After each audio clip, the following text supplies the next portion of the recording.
And Thursday was a pretty subdued day on the bond market. Bonds began the day roughly unchanged and then followed European bonds into weaker territory after the ECB upped its inflation forecast and announced an impending drawdown in its bond holdings. 15 minutes later, U.S. domestic data came out almost entirely weaker than expected. Jobless claims came in at 211,000 on a 230,000 forecast. It was 231,000 the last time. Philly Fed came in at minus 13.8 versus minus 10 expectation. It was minus 19.4 previously. New York Fed manufacturing came in at negative 11.2 on a negative 1 forecast. Quite a big difference there. Retail sales came in at minus 0.6 versus a 0.1 forecast. It was 1.3% previously. European bonds were much weaker and have stopped rising. MBS were down 14 basis points on the open, and then throughout trading, it ended the day being up 8 basis points, so not a big swing that day.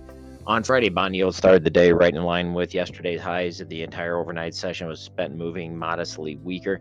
3.48 emerged as a clear line of resistance on the 10-year after bouncing at or near that level for the 28th time in 6 hours. Yeah, we counted it.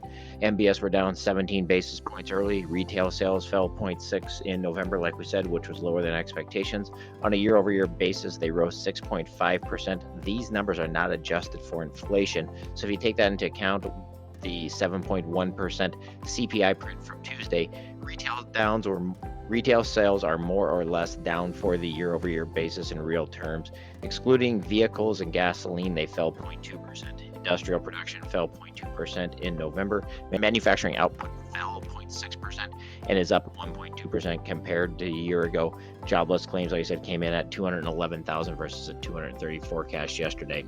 Position squaring and ongoing weakness in the European Union bond markets got the U.S. bonds off to a weaker start today. Lower than expected PMI data at 945-ish. It also emphasized the role of economic data in the road ahead and the role of holiday light trading conditions. At the end of the day, MBS were down 2 basis points. The Treasury was up 4 basis points, which has us right on that technical level at 100.672 with a floor of that 100-day moving average, which is creating a very narrow range. Coming up next week, we don't have a ton of data. We have a bond market on. We have a 20-year bond auction on Wednesday. On Thursday, we get the GDP final and a TIPS auction. And then on Friday, we get core PCE inflation numbers.